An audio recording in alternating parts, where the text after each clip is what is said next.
Après s'être éloigné de la foule, Alfonso rencontre Ariadne face à face pour lui faire une salutation amicale, ce qui fait apparaître un grand sourire sur son visage, illuminant instantanément son humeur. Dès qu'ils se rencontrent du regard, ils se saluent amicalement, ravis de se revoir. Ariadne commente comment Alfonso a dû lutter pour sortir de la foule, ce à quoi il répond que ce n'était rien pour lui, car Ariadne est plus importante. Alfonso exprime son étonnement de rencontrer Ariadne au salon et lui demande curieusement qui est son chaperon, car Alfonso pensait que c'était sa belle-mère, Madame Lucrezia.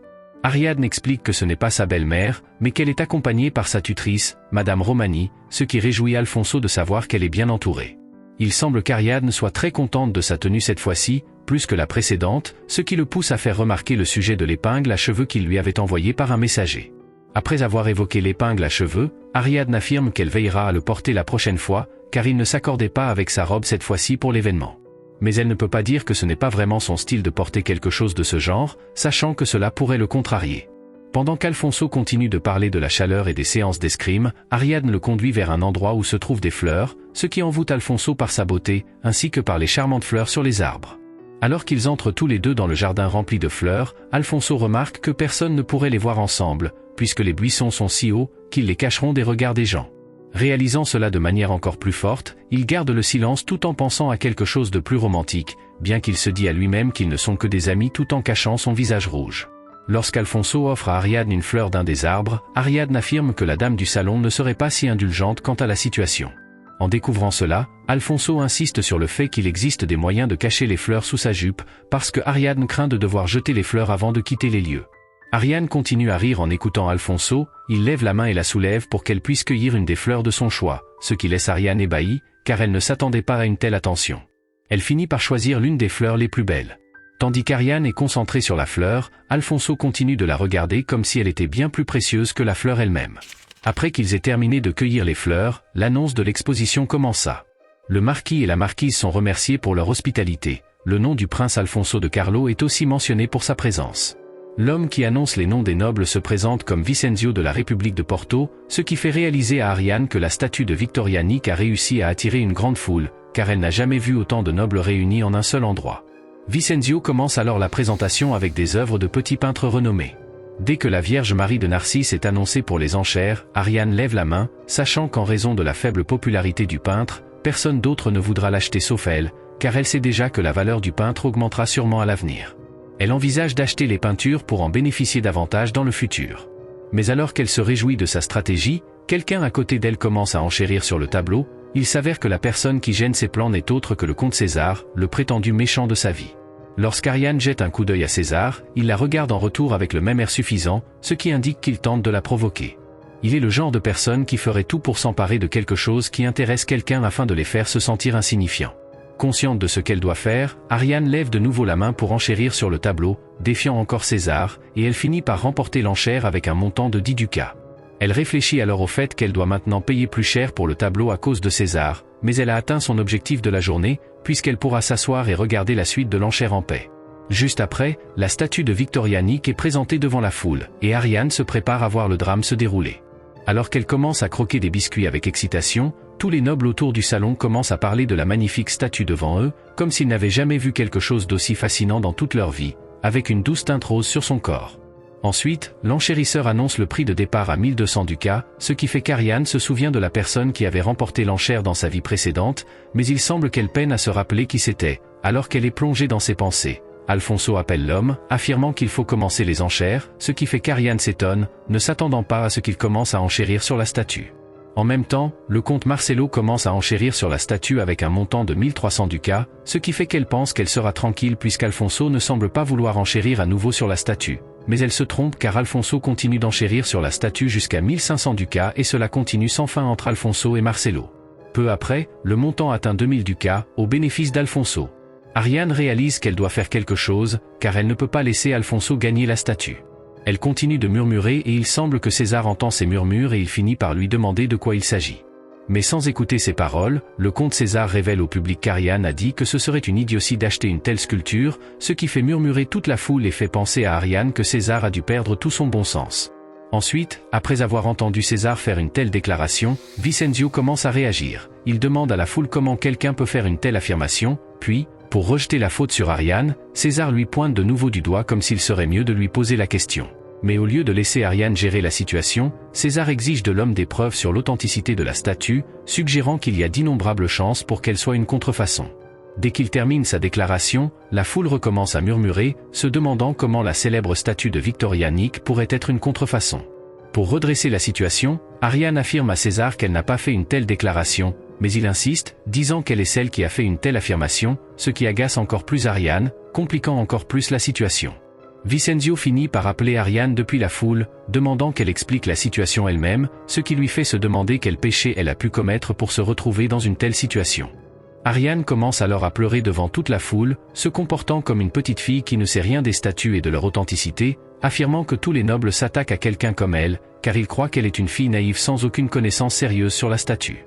Mais tout cela est dans l'esprit d'Ariane, car elle ne peut s'empêcher d'agir ainsi, et sachant qu'elle ne peut pas laisser Alfonso être ridiculisé avec ce qui semble sans valeur, elle décide alors de se lever de son siège pour interroger M. Vicenzio, sachant qu'il est un expert en art antique. Elle conseille à l'homme de vérifier soigneusement la statue pour vérifier son authenticité, mais l'homme affirme immédiatement que la statue est sûrement authentique, sinon il n'aurait rien à faire avec elle.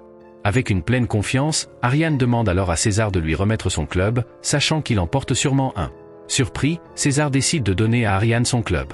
Pendant qu'elle s'en va prouver ses affirmations devant Vicenzio, elle affirme que tout sera prouvé en frappant la statue, car si elle se brise d'un coup cela prouvera son authenticité en faisant référence à l'aile de la statue qui avait été réparée auparavant. Mais lorsqu'Ariane frappe la statue, tout le monde reste bouche bée lorsque la statue tombe instantanément. Mais même lorsque la statue tombe au sol, chaque partie de la statue reste intacte, comme si elle était toute neuve et n'avait jamais été brisée depuis le début. Lorsqu'Ariane donne son avis, Vicenzio se met en colère et s'en prend à elle, qualifiant son comportement d'inacceptable et affirmant qu'elle a perdu la raison. Mais cette fois, Ariane ne renonce pas à ses affirmations. Elle commence à interroger l'homme avec le club en main, lui demandant s'il s'agit de la véritable Victor Yannick, ce qui fait que tout le monde commence à discuter, car rien de ce qui est brisé ne reste intact après un coup et une chute. En même temps, César s'approche de l'homme en demandant s'il est réellement le vrai Vicenzio Delgado, car il a supposé qu'il y avait quelque chose de plus louche dans toute son histoire. Puis, l'homme commence à courir lorsque César fait ses accusations malicieuses, les autres nobles commencent à le poursuivre parce qu'il était sur le point de fuir, mais tout le monde sait maintenant qu'il est un fraudeur. Tandis que les gardes sont en place pour protéger la porte de l'évasion, Ariane échange des regards avec César, et à ce moment-là, les gens continuent de parler de sa jeunesse et de ses réalisations à l'âge de 15 ans, affirmant qu'elle n'est rien d'autre qu'une bénédiction de Dieu, car elle semble posséder l'œil de la vérité. Pendant ce temps, Ariane demande des explications à César, car elle n'apprécie pas d'être mise en avant sans égard pour sa réputation. César déclare alors que si la fin est bonne, tout ira bien, prouvant ainsi qu'il n'a pas tort dans ses actions. Ariane commence également à protester contre son ton familier avec elle, malgré le fait qu'elle n'envisage même pas d'avoir une conversation avec lui. Au moment où elle se présente comme la deuxième fille du cardinal de ce diocèse, César l'interrompt et continue à parler en lui touchant le front, affirmant qu'elle n'a pas encore fait ses débuts officiels. Sinon, elle est encore considérée comme une enfant, et il ne va pas laisser une petite fille lui donner des ordres sur la manière dont il décide de s'adresser à elle. Il va même plus loin, se moquant d'elle en disant qu'elle porte une petite robe jaune criarde, habituellement portée par les enfants. Ensuite, quand Ariane est sur le point de lui répondre, César affirme qu'il savait déjà que le véritable Vicenzio Delgado avait été retrouvé assassiné avant le début de la vente aux enchères, et Ariane est surprise de l'entendre, car il n'avait même pas songé à protester contre la situation. Il n'a cessé de lui confier toute l'affaire pour qu'elle la gère. Il ajoute que cela aurait été une situation à haut risque pour lui s'il avait fait un pas en avant, en tant que fils illégitime du roi, car il n'a pas le droit d'utiliser l'autorité de la couronne pour régler un problème. Ariane lui dit ensuite que personne ne l'a forcé de s'impliquer dans cette affaire. Alors César prétend qu'il est venu spécialement pour la voir et que ce n'était pas pour une simple conversation futile, car il a quelque chose d'important à lui proposer. Mais c'est une question assez simple. Il propose ensuite de lui payer une somme importante pour obtenir le cœur de la mer Bleue, ce qui change toute la situation pour Ariadne alors que l'obscurité envahit son visage. Dès qu'elle l'entend, elle commence à lui crier dessus. César affirme qu'il possède les diamants les plus précieux dans ses collections, en mentionnant le nom de Linville Swann, insistant sur le fait qu'il envisage un échange. Il semble également que César soit prêt à ajouter 6000 ducats, et après avoir entendu le nom de Linville Swann, Ariane commence à réagir, car elle a déjà entendu parler du diamant, qui est habituellement offert par les amoureux pour déclarer leur amour véritable. C'est le même objet qu'Ariane avait utilisé pour couvrir les possessions de César. Mais son rêve ne s'est jamais réalisé, car elle a été trahie par la personne qu'elle aimait. Elle se met alors à bouillir de colère, affirmant qu'elle n'a même pas eu besoin de sacrifier ses meilleures années, de commettre un meurtre ou de risquer sa propre vie pour lui. Pourtant, César est prêt à lui offrir de tels objets de son plein gré, sachant que le Linville-Soine est bien plus précieux que ce qu'elle possède actuellement. Ariane décide de rejeter l'idée suggérée par César, en affirmant qu'elle ne peut pas abandonner la fortune accordée par le roi et la reine juste pour la troquer contre autre chose. Alors, César ne comprend pas la situation, Ariadne insiste sur le fait que l'objet a été confié par la couronne à elle seule, et personne d'autre. Elle n'est donc pas prête à le considérer comme un simple bibelot à échanger, tout en serrant son poing de colère. À partir de là, elle continue à affirmer qu'il n'a aucune notion de jugement entre le bien et le mal, espérant qu'il ferait preuve de plus de discernement qu'il n'en a actuellement, tout en espérant qu'il retrouve ses esprits un jour. Mais alors qu'Ariane s'apprête à quitter son champ de vision, il la saisit immédiatement par la main avec force, et elle continue d'insister pour qu'il la laisse partir. Mais César est enflammé par les paroles d'Ariane, mais elle continue de lui ordonner de la laisser. Alfonso intervient pour la protéger et pour faire respecter son opinion sur la situation qui s'est produite sous ses yeux. Comme César ne veut pas écouter ses ordres, Alfonso répète une nouvelle fois de laisser sa main, ce qui pousse César à se mordre les lèvres en s'inclinant devant Alfonso. Mais même en s'inclinant, Alfonso remarque qu'il n'a toujours pas lâché la main d'Ariane, ce qui lui fait remarquer qu'ils ne se sont pas encore rencontrés selon les règles de politesse. En effet, César est obligé de reconnaître la situation délicate. Il décide de lâcher la main d'Ariane pour s'agenouiller devant Alfonso, prononçant son nom de son Altesse royale, tout en se désignant comme son serviteur et en saluant le prince royal. Alors, au lieu de répondre au comte César, Alfonso commence à discuter avec Ariadne. Il affirme que le marquis et la marquise d'Itch-Chabot attendent sa présence, et qu'il ne devrait pas les faire attendre, car l'affaire est effectivement importante. Alfonso propose ensuite à Ariane de l'accompagner, puisqu'il se dirigeait déjà dans cette direction. Avant d'entrer, Alfonso dit à César que ce fut un plaisir de faire sa connaissance. Puis, avant de quitter l'endroit, Ariane déclare que la fausse statue a endommagé le sol en tombant, et que César devrait prendre en charge les frais de réparation, ce qui commence à l'agacer au point qu'il se met à maudire son nom. Lorsqu'Alfonso et Ariadne se dirigeaient vers le salon, Alfonso lui dit qu'il est impressionné par la façon dont elle a géré l'affaire. Il lui demande comment elle a su dès le début que la statue n'était pas authentique. Ariadne explique que ce n'était qu'une supposition, mais qu'elle est soulagée que ses soupçons se soient confirmés. Alfonso se dit également soulagé de savoir qu'il n'a pas acheté l'objet grâce à la sagesse d'Ariane. Lorsqu'Alfonso veut savoir pourquoi elle a agi selon son instinct, alors qu'elle ne connaissait pas complètement l'affaire, Ariane lui répond qu'elle ne voulait surtout pas qu'il se sente embarrassé après avoir acheté la statue, ce qui les fait rougir tous les deux. Ils ont du mal à se regarder dans les yeux, cependant Alfonso se demande si Ariadne a vraiment un faible pour lui. Ensuite, elle lui dit qu'il lui doit une faveur, soulignant qu'il a pu économiser ses 2000 ducats, et en échange, elle lui fait promettre de réaliser un souhait en retour. Quand Alfonso demande quel type de souhait elle a pour lui, Ariadne répond qu'elle n'en est pas encore tout à fait sûre, mais qu'elle le lui dira quand le moment sera venu, ce qu'Alfonso accepte avec un grand sourire. À ce moment-là, Alfonso fait ses adieux à Ariane en lui disant que d'autres personnes doivent certainement le chercher, et après lui avoir fait signe de la main, Ariane se demande quand elle pourra le revoir. Mais son humeur change rapidement quand Alfonso l'interpelle en lui disant qu'il lui écrira bientôt et qu'elle devrait lui répondre, ce qui la fait sourire. Quelques jours plus tard, Ariane est convoquée dans la chambre de son père, qui lui confie la responsabilité d'organiser son propre bal de débutante. Cependant, il lui annonce également que le budget ne sera que de 150 ducats, et qu'elle devra gérer l'organisation du bal avec cette somme. Elle doit organiser le bal de débutante avec uniquement l'argent qui va lui être accordé. Cela fait se demander à Ariane ce qui se passe, car ce budget représente à peine la moitié de celui habituellement prévu pour un bal. Cependant, Ariane finit par accepter la proposition de son père, sachant que, heureusement, elle a déjà géré les finances des palais royaux dans sa vie passée, alors la comptabilité est donc devenue une seconde nature pour elle. Peu après, une réception de thé est organisée par la fille du vicomte Leonati. Bien qu'Isabella soit choyée par toutes les personnes présentes à la fête, elle semble plutôt désintéressée, trouvant l'événement assez ennuyeux. Lorsqu'elle refuse les sucreries qui lui sont offertes, Latisha ordonne à son personnel d'apporter les meilleurs desserts galiciens de la maison. Ensuite, lorsqu'Isabella jette un coup d'œil au majordome, elle se rend compte qu'il est plutôt beau, bien plus que les nobles présents, comme si sa beauté était gâchée par sa basse naissance. Tout en pensant à comment rendre le moment plus intéressant, elle remarque que Camélia est en train de fixer le majordome nommé Domestico, alors qu'elle est toujours assise à côté de son fiancé. Lorsqu'Isabella interpelle Camélia à ce sujet, celle-ci commence à bégayer, nerveuse, prétendant qu'elle ne sait pas de quoi elle parle, ce qui énerve encore plus son fiancé, Ottavio. Pour envenimer la situation, Isabella caresse le visage d'Ottavio, affirmant qu'il est lui-même très beau et qu'il n'a pas besoin de prêter attention aux domestiques. Alors la situation devient plus tendue, Ottavio s'adresse à Isabella en l'appelant « Mademoiselle de Mar ». Mais Isabella le coupe en lui disant qu'il devrait l'appeler par son prénom, tout en s'assurant de creuser encore plus la situation. Quand Ottavio cède face à la ruse d'Isabella, Camélia, quant à elle, commence à bouillir de rage, mais ne parvient pas à répondre, étant elle-même prise au dépourvu. Pendant qu'Isabella se sent rêveuse, pensant qu'elle est la femme la plus convoitée de tout San Carlo, c'est alors qu'une servante entre et annonce que mademoiselle Julia de Balthazar est enfin arrivée pour rejoindre la réception de thé. Julia est la fille du marquis de Balthazar. Dès qu'elle entre dans la pièce, les jeunes nobles se précipitent pour l'accueillir, ce qui commence à agacer Isabella, puisque toute l'attention s'est maintenant portée sur Julia. Isabella continue de se demander ce que Julia a de plus qu'elle, car tout le monde l'entoure comme si elle était une déesse. Elle se demande pourquoi Julia est appelée par son prénom alors qu'elle est seulement désignée par son nom de famille, comme si elle n'était qu'un accessoire de son père. Ce qui fait qu'elle se lasse déjà de porter le nom de Mar. Isabella pense que lorsque son père disparaîtra, elle appartiendra à son frère, mais qu'elle a encore la possibilité de briller en son propre nom, ce qu'elle mériterait, en devenant princesse héritière. Elle se dit que c'est la seule manière de posséder enfin son nom, et elle est prête à tout pour y parvenir. Pendant ce temps, Ariane réfléchit beaucoup à la situation du bal qu'elle doit organiser, et elle se rend compte que tous ses soupçons sont fondés. Elle n'a que la moitié de la somme habituellement nécessaire pour organiser un bal.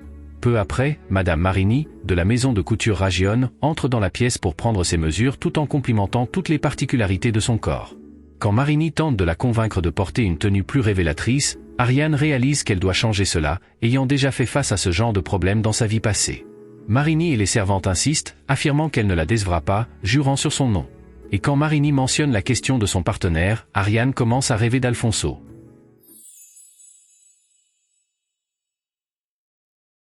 Mais au lieu d'Alfonso, un homme nommé Zanobi de Rossi s'approche d'elle pour l'accompagner au bal, allant même jusqu'à lui pincer le nez, ce qui commence à la déranger fortement. L'homme ne s'arrête pas là, il continue à la critiquer devant elle sur sa taille, ce qui sape instantanément sa confiance. Ariane en conclut qu'il n'y a qu'un seul homme qui peut l'aider dans cette situation. Tandis qu'Alfonso écrit à Ariane pour s'assurer de sa sécurité, elle lui écrit en retour pour l'inviter au bal avec elle. À sa grande surprise, Alfonso accepte immédiatement son offre, ce qui la surprend, n'ayant jamais reçu une telle gentillesse inconditionnelle auparavant. Pendant ce temps, la mère de César mentionne le bal de débutante d'Ariane et commence à la dénigrer après avoir appris qu'Ariane sera accompagnée par le neveu de Lucrezia. Elle dit ensuite que son propre fils serait, sans aucun doute, supérieur. Il semble que sa mère soit très intéressée par l'idée de faire participer César au bal de débutante, bien que César trouve cela problématique. Alors que sa mère commence à protester contre son comportement, César quitte la pièce avec son manteau, tandis que la femme pose violemment son verre de vin sur la table, jurant qu'elle fera tout pour que cela se produise, peu importe ce qui arrive. Au même moment, Isabella entend dire qu'Ariane est sur le point de recevoir une robe confectionnée par Ragione, ce qui la pousse à se demander comment Ariane a pu obtenir un tel service. Isabella élabore alors un plan pour porter une robe blanche le jour du bal, bien qu'il soit de coutume que seule la débutante et son partenaire portent du blanc. Elle prévoit de dire que sa sœur voulait qu'elle soit habillée de manière assortie, car elles sont très proches, afin qu'Ariane ne puisse pas la surpasser. Sa servante et Isabella continuent de comploter pour rendre les choses difficiles pour Ariane. Isabella propose même l'idée de saboter les rembourrages de poitrine d'Ariane, pensant que cela lui causera des problèmes. Le jour du bal de débutante, Ariane est éblouissante et attire tous les regards. Sancha, la servante, présente des crochets pour fixer les rembourrages, comme cela est normalement utilisé pour maintenir les coussinets en place, tandis que Maria transpire de peur, croyant que Sancha ne dit pas toute la vérité. Alors que son partenaire est arrivé, elle se prépare rapidement, pensant qu'Alfonso est déjà là. Peu après, Ariadne et Alfonso se rencontrent, tous deux vêtus de blanc, et ils continuent de se fixer comme s'ils se voyaient pour la première fois de leur vie. Alors qu'ils sont en train de parler, Zanobi fait éruption dans la pièce et réalise rapidement qu'Ariane est sur le point de le remplacer par nul autre qu'Alfonso. C'est alors que Zanobi semble manquer toute forme de politesse et pointe même Ariane du doigt. Alfonso lui attrape la main pour lui enseigner les bonnes manières, expliquant qu'Ariane a déjà un partenaire pour le bal. Zanobi va même jusqu'à essayer de frapper Alfonso, qui à ce moment-là dégaine son épée, mettant au défi l'homme de faire un mouvement contre lui. Le vaurien s'effondre alors au sol, criant, et à ce moment-là, Ariane ordonne à son cousin de se présenter à Alfonso, car il est en présence de l'héritier d'Étrusque, son Altesse le prince Alfonso de Carlos. Après avoir réalisé le crime qu'il vient de commettre, Zanobi commence à se présenter en s'agenouillant devant Alfonso et en lui demandant pardon. Mais quand Alfonso remarque que l'homme ne montre aucun remords si ce n'est à cause de son statut de prince, il ordonne à Zanobi de s'excuser auprès d'Ariane avec une explication complète. Zanobi décide alors de s'agenouiller devant eux deux. Pour une raison quelconque, Alfonso semble soudainement triste après avoir compris comment Ariane est traitée chez elle. Il tend la main pour toucher son visage, lui disant qu'elle n'a pas à supporter cela, la qualifiant de véritable merveille du monde. Puis, lorsqu'Alfonso s'excuse en plaisantant sur le fait qu'il aurait peut-être abîmé ses cheveux, Ariane commence à rire, remarquant la simplicité du prince. Le bal de débutante est sur le point de commencer et le cardinal souhaite chaleureusement la bienvenue, au nom de sa deuxième fille, Ariane, tout en tenant un verre de vin à la main. Ariane et Alfonso se présentent alors devant toute la foule, tandis qu'Isabella commence à brûler de jalousie en les voyant ensemble. Mais au moment où un message royal est sur le point d'être présenté, César entre dans la salle avec une lettre d'annonce à la main, affirmant qu'il va se présenter comme partenaire d'Ariane pour le bal de débutante. Cela surprend Ariane, car elle n'aurait jamais imaginé cela, même dans ses pires cauchemars. Bien que César se présente comme le partenaire d'Ariane, il semble que la seule raison pour laquelle il agit ainsi est qu'il a été ordonné et forcé par sa mère. Mais lorsqu'il remarque qu'Alfonso accompagne Ariane au bal, il commence soudainement à s'y intéresser, désireux de gâcher leur journée. Il annonce alors qu'il a été conseillé par le roi lui-même d'accompagner Ariane. Après avoir terminé son discours, il tend la main à Ariane, prêt à danser avec elle, en disant qu'il veut simplement accomplir l'ordre du roi. Lorsqu'Alfonso perçoit l'aggravation de la situation, il commence à convaincre Ariane que tout ira bien et lui fait ses adieux, ce qui fait sourire César, comme s'il préparait quelque chose. Alors que César danse avec Ariane, il est assez impressionné de la voir de si près, ne s'attendant pas à ce qu'elle soit aussi élégante et raffinée. Il commence alors à promettre qu'il se comportera mieux avec elle, mais ses réponses lui font réaliser qu'elle n'est pas comme les autres femmes. Il commence alors à penser à combien ce serait excitant de la voler à Alfonso, car elle est son unique amour.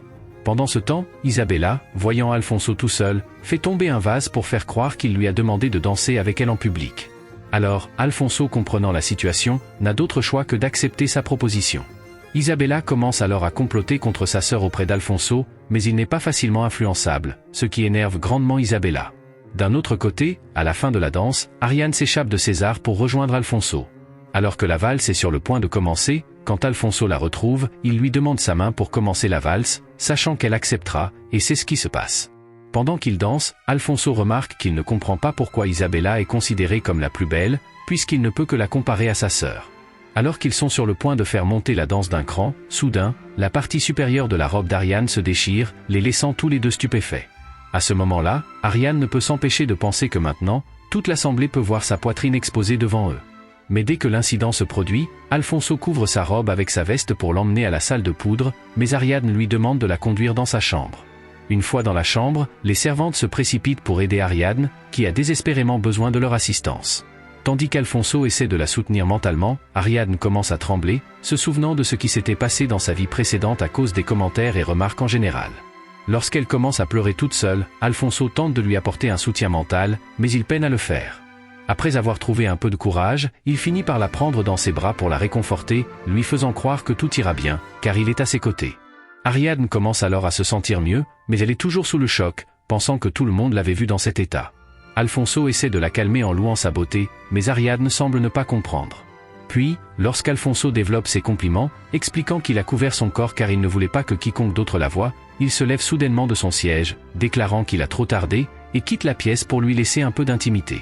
Ariane réfléchit à ce qui s'est passé, Alfonso essaie de rester calme, sachant qu'il doit réprimer ses pulsions pour rester un gentleman. Pendant ce temps, les femmes nobles continuent de discuter des événements malheureux, et Isabella reste insatisfaite car ce n'étaient pas des faux seins en mousse qui ont été dévoilés. Sachant qu'elle tient une information pour salir la réputation d'Ariane, Isabella affirme devant tout le monde qu'Ariane l'a peut-être fait exprès, accusant son désespoir, ce qui commence à faire parler tout le monde. Alors que les femmes autour d'Isabella continuent de ternir le nom d'Ariane en impliquant Alfonso, celui-ci interpelle immédiatement Isabella, dénonçant sa jalousie. Isabella tente alors de manipuler Alfonso en faisant son regard innocent, soutenu par les femmes qui l'entourent, et elle continue de faire tout son possible pour être réconfortée par Alfonso. C'est alors qu'Isabella commence à pleurnicher devant toute l'assemblée de nobles, Alfonso se retrouve dans un grand dilemme, ne sachant plus quoi faire, tandis qu'Isabella maintient son acte de noble innocente en pleurs. Alfonso se sent alors obligé de la consoler et lorsqu'Alfonso s'approche d'Isabella pour la consoler, elle pense que son plan se déroule comme prévu, c'est alors que Ariadne entre dans la pièce, émanant une aura encore plus imposante, ce qui étonne la foule. À ce moment-là, Ariadne s'approche de sa sœur pour lui demander ce qui l'a fait pleurer ainsi, et quand Isabella ne répond pas, Ariadne répète sa question, suivie d'une autre mise en scène de la part d'Isabella. Car il semble qu'Isabella essaie de détourner l'attention d'Ariadne en adoucissant ses propos, mais Alfonso est stupéfait de l'habileté de sa sœur. Cependant, Ariadne n'est pas du genre à se laisser manipuler aussi facilement.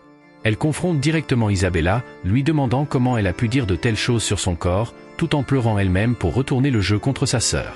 Cette fois, c'est Ariadne qui agace Isabella, prétendant qu'elle a peur et qu'elle ne veut pas recevoir des éloges malsaines qui attirent l'attention d'une manière déplacée.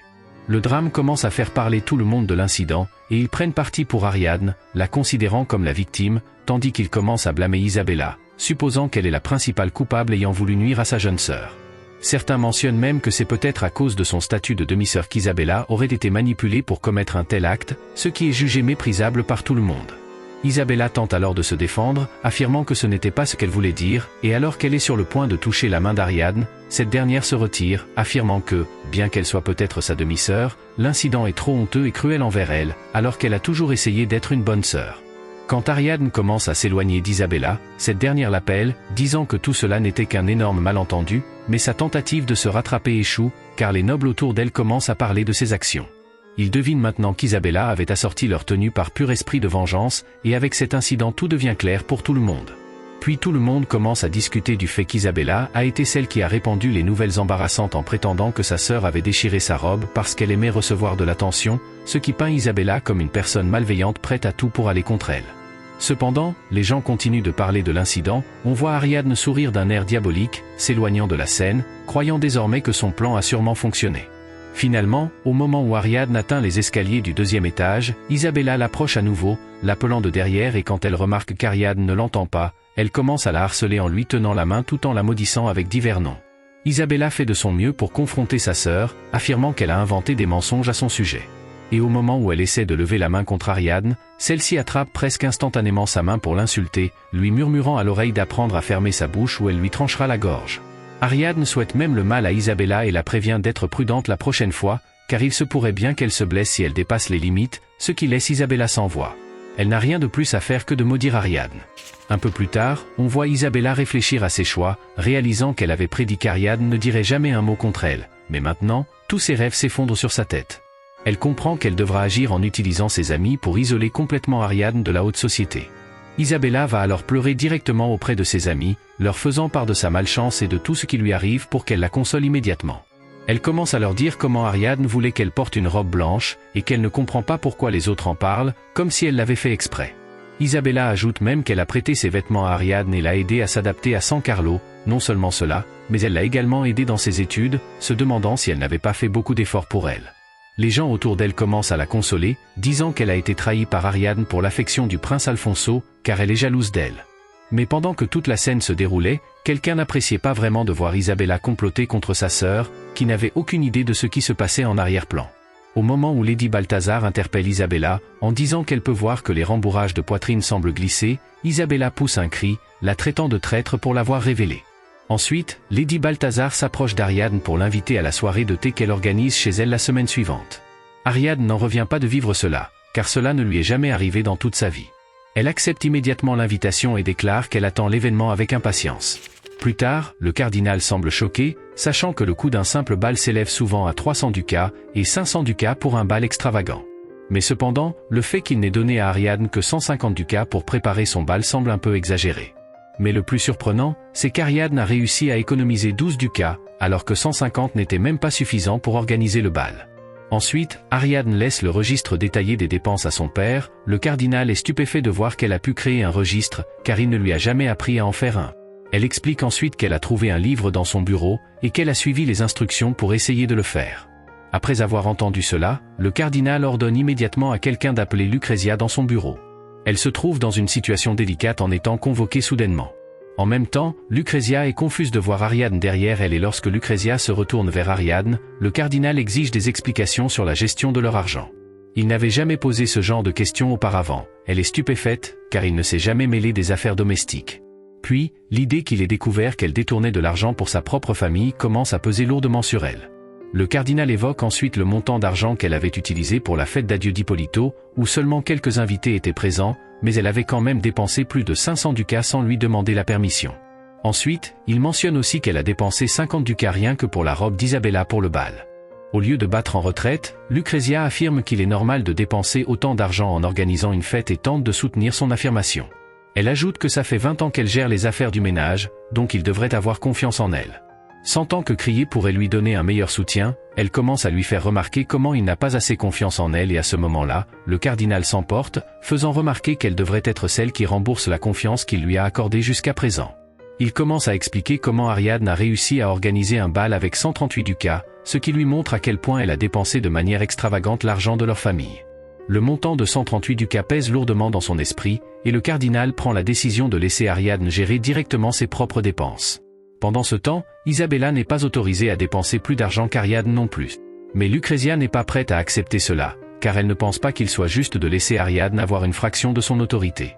Elle commence à reprocher au cardinal qu'il n'est pas disposé à la considérer comme sa femme en ce moment, en faisant remarquer qu'Ariadne n'est rien d'autre qu'une enfant de concubine, et qu'elle ne peut pas avoir la permission de s'occuper des finances de la famille. Au lieu d'écouter les divagations de Lucrezia, le cardinal lui demande de ne pas lui faire répéter ses paroles, tout en lui ordonnant de sortir de la pièce. En rendant sa décision finale, Lucrezia commence à penser que la véritable coupable dans toute cette histoire est Ariadne, et commence à la regarder d'un air soupçonneux, mais finit par quitter la pièce sachant qu'elle n'est pas en mesure de changer la situation. Alors qu'elle s'en va, le cardinal commence à discuter de ce qui s'est passé pendant le bal et demande à Ariadne si elle pense qu'il y a eu un problème avec la boutique de vêtements, cherchant à connaître son avis sur l'incident. Ariadne commence à dire à son père que l'incident a commencé à se produire après qu'elle ait reçu la robe, et elle ajoute qu'elle va enquêter davantage afin de pouvoir l'informer plus tard. Avant de terminer la conversation, le cardinal lui suggère d'être suffisamment informé lorsqu'il s'agit de gérer ses subordonnés et l'avertit de faire attention à l'avenir. Mais par-dessus tout, le cardinal annonce qu'elle recevra 10 ducats chaque mois à partir de maintenant, en tant que récompense de sa part pour qu'elle puisse gérer ses propres finances, ce qui fait qu'Ariadne sent qu'elle a peut-être atteint le premier jalon de sa mission, puisqu'elle a désormais une fraction de l'autorité de Lucrezia. Ensuite, alors qu'Ariadne discute avec sa servante, elle lui demande pourquoi elle n'a pas pensé à faire savoir au cardinal la réalité derrière l'incident de la robe, et Ariadne fait remarquer qu'ils n'ont pas encore de preuves définitives. Il semble qu'à la fin du bal, toutes deux aient examiné minutieusement la robe, car il y avait 2 points problématiques. Le premier est que le crochet était en argent et le second est qu'il y avait des traces que quelqu'un avait délibérément arraché le fil qui était cousu sur le devant de la robe, ce qui aurait facilité le déchirement de la robe même avec une légère traction. Même si Ariadne pense qu'Isabella est derrière tout cet incident, elle n'a aucune preuve qui suffirait à convaincre son père. Elle suggère alors à sa servante Sancha qu'elle commence à rassembler des preuves une par une, ce qui sera suffisant pour détruire Isabella d'un coup fatal lors du dîner. Le cardinal annonce que les incidents qui se produisent à l'intérieur de la maison ne peuvent pas être divulgués au public et suggère à Ariadne qu'elle ne peut pas critiquer sa sœur Isabella devant les autres, même si elle commet une erreur au départ. Ariadne réalise que le cardinal est en colère puisqu'il a eu vent de leur mésentente. Elle décide donc de jouer la défense et lui promet qu'elle sera plus prudente à l'avenir afin que cela ne se reproduise plus jamais.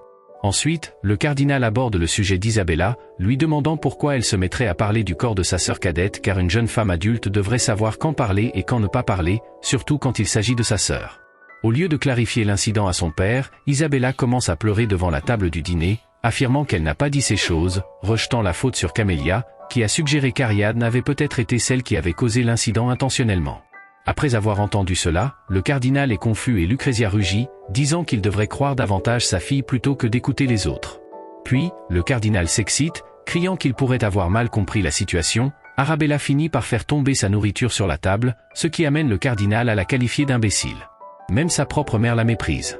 C'est alors que sa mère commence à s'éloigner sans avoir mangé à cause d'elle et commence à avancer seule avec Isabella. Arabella commence à pleurer, Ariadne intervient pour la calmer tout en lui suggérant de manger lentement et de monter ensuite, affirmant que ce n'est pas de sa faute. Arabella se calme après avoir ressenti la chaleur de l'amour d'Ariadne et accepte de continuer à manger tranquillement. Pendant ce temps, le prince Alfonso est convoqué dans la chambre de sa mère pour discuter du bal de présentation d'Ariadne. Alors que la situation devient tendue entre eux, la reine lui remet un rapport sur le duc de Gallico et sa fille, l'Ariessa de Balloa, qui lui a envoyé une proposition de mariage tout en rappelant que les deux familles ont déjà discuté de leurs fiançailles.